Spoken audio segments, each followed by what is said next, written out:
Mercredi 24 juillet 2013, cérémonie solennelle de clôture de la première session ordinaire de l'Assemblée nationale de Côte d'Ivoire. Il est 15h05. Le président de la représentation ivoirienne, M. Guillaume Kibafory Soro, est sur l'esplanade du palais de l'Assemblée nationale pour les honneurs militaires, rendus par un détachement de la garde républicaine composé de la musique, le drapeau et sa garde et 3 sections en armes, commandées par le capitaine Dibi Gourou de la garde républicaine. Musique, honneur à M. le président de l'Assemblée nationale de la République de Côte d'Ivoire.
Républicaine, comment tout ce jour.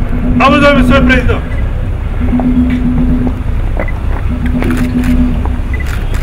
Une cérémonie de clôture qui s'est déroulée en présence du Premier ministre, chef du gouvernement, ministre de l'économie et des finances, du ministre d'État, secrétaire général de la présidence, des présidents d'institutions, des membres du gouvernement, du corps diplomatique accrédité en Côte d'Ivoire, du Parlement francophone des jeunes, des chefs traditionnels, des officiers de l'armée et de bien d'autres invités. Lorsque le président Guillaume Kibafory Soro fait son entrée dans l'hémicycle, il est 16h et c'est la musique de la garde républicaine qui l'annonce.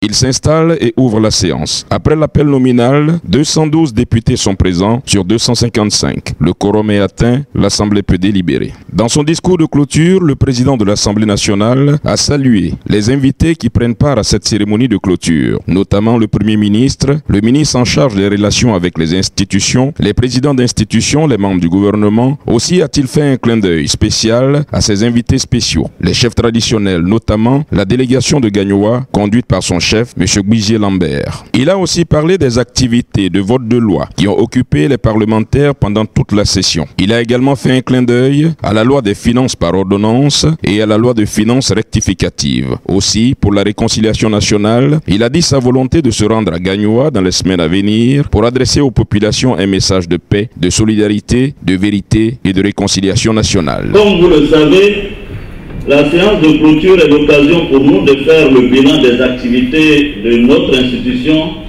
durant le trimestre écoulé, et ce, au regard des missions constitutionnelles qui lui sont dévolues.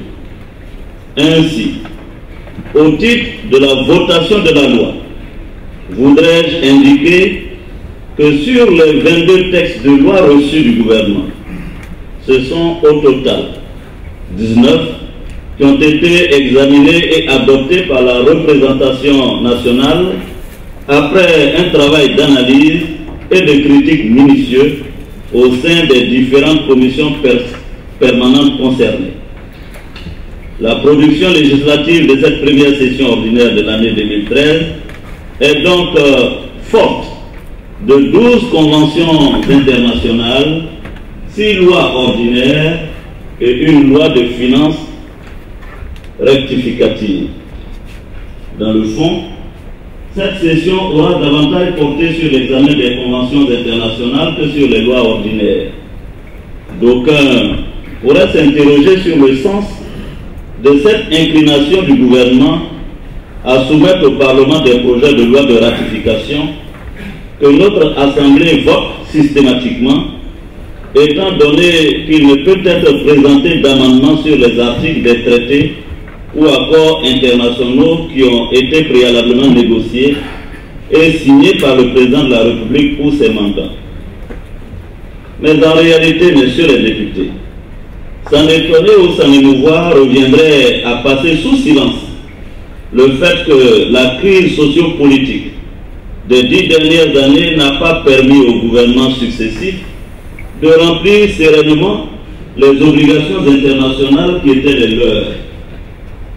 De nombreux traités négociés et signés au cours de cette période ou même avant n'ont pu être présentés au Parlement alors que c'est bien l'Assemblée nationale qui est la seule instance habilitée à autoriser le président de la République à les ratifier.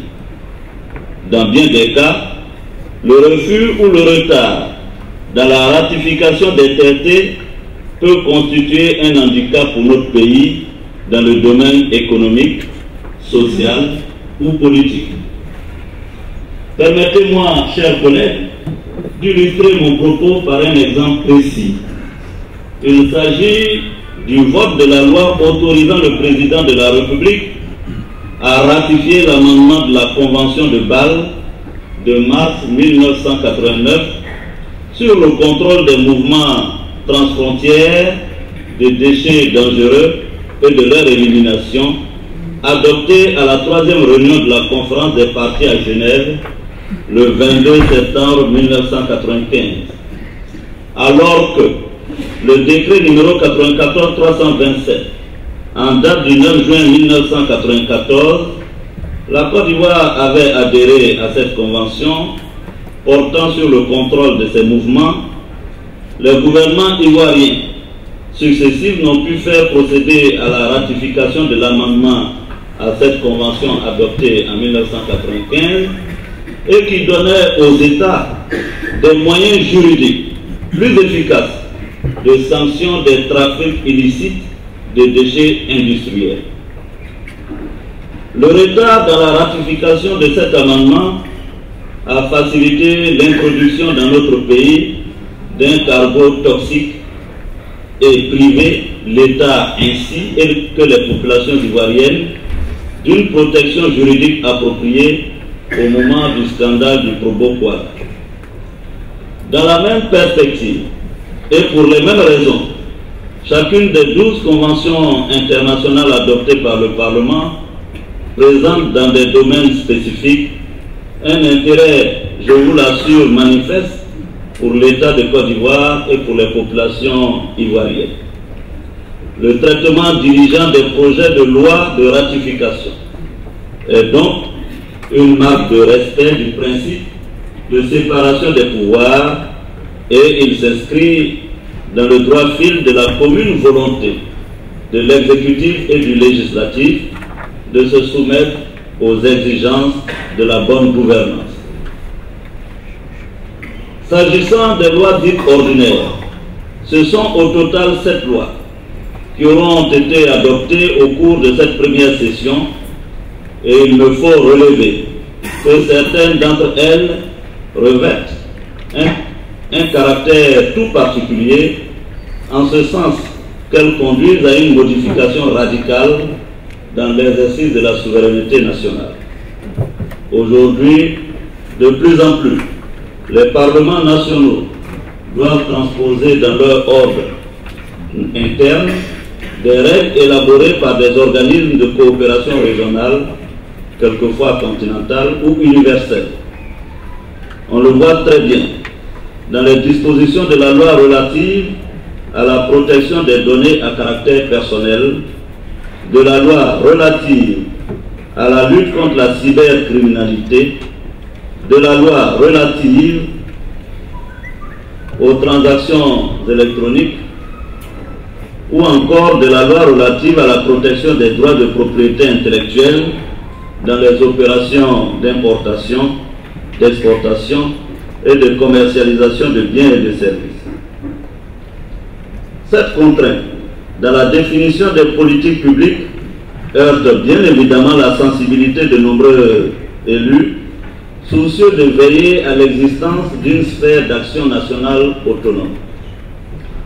Mais dans le domaine des nouvelles technologies de l'information par exemple, sur lequel nous avons beaucoup travaillé au cours de cette session, avec l'examen et le vote de 3 textes importants, la globalisation et l'intensification des échanges à travers les systèmes d'information exposent à la fois les États et les individus à des risques majeurs. C'est pourquoi l'harmonisation des législations nationales est une voie de prévention efficace pour garantir l'intégrité et la sécurité des échanges effectués par voie électronique. Et sous cet angle, cette harmonisation facilite grandement les politiques globales de lutte contre de nouveaux fléaux tels que la cybercriminalité ou encore l'utilisation à des fins frauduleuses de l'identité des usagers du cyberespace. Rappelons-nous, grâce à cette loi, notre pays qui était le paradis, comme on le dit ici, des brouteurs, c'est-à-dire des cyberescrocs et des cyberdélinquants, est en train de redorer son blason numérique, malheureusement trop longtemps terni. Distingués invités, mesdames et messieurs, voici pour l'essentiel quelles ont été les activités de vote des lois qui ont occupé les parlementaires ivoiriens durant le trimestre écoulé.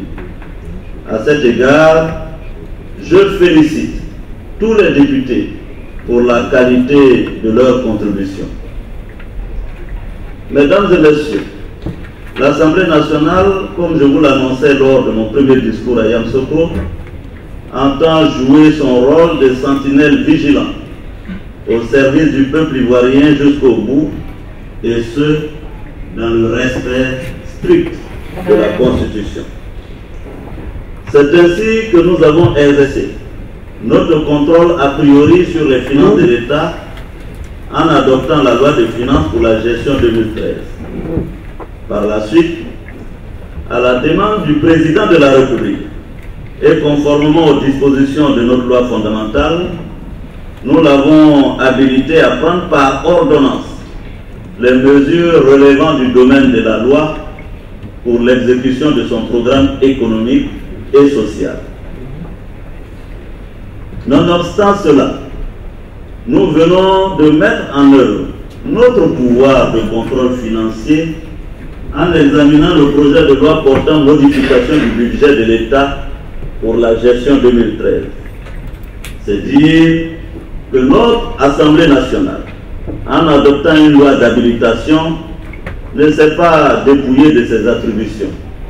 Elle a gardé intact son pouvoir de contrôle qu'elle vient d'exercer en donnant la légitimité populaire à la loi de finances rectificative. Je sais que de nombreux députés ont eu à mener des missions dans plusieurs localités du pays afin de se faire l'écho des populations. Toutefois, je tiens à souligner l'exemplaire solidarité dont ont fait preuve et montrent les parlementaires à l'occasion de la récente tournée du président de la République dans le district des Savanes du 2 au 8 juillet 2013.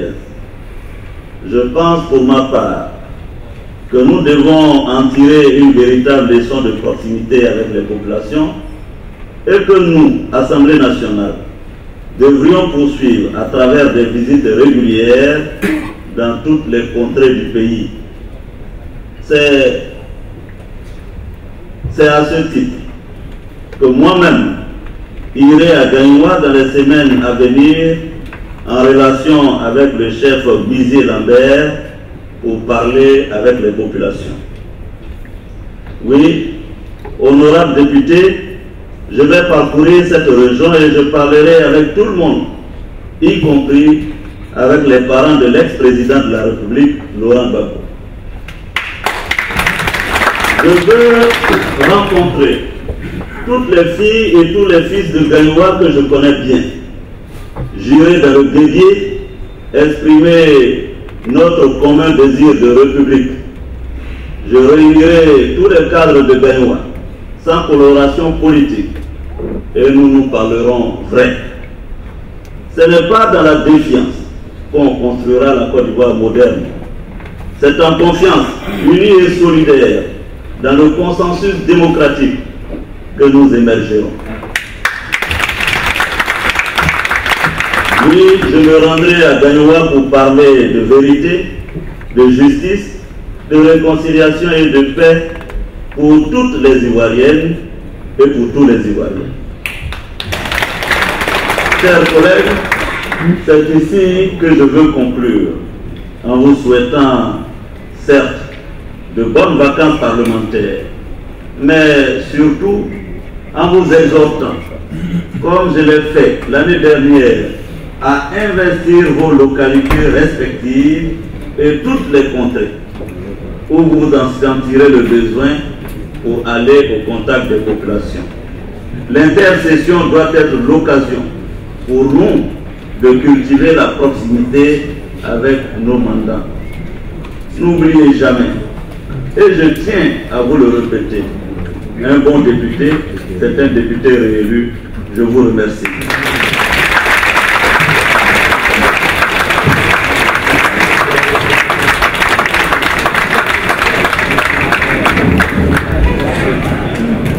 Après le discours de clôture, conformément à l'article 62, alinéa 2 de la Constitution et à l'article 2, alinéa 5 du règlement de l'Assemblée nationale, je déclare close la première session ordinaire de l'année 2013. Je vous remercie. Avant de lever la séance, je vous informe que vous êtes tous conviés, non pas à un dîner ce soir, mais à un cocktail de clôture, à la salle des fêtes de notre institution. Et pour cause, pour nos sœurs et frères musulmans, je saisis cette opportunité pour vous souhaiter un bon mois de Ramadan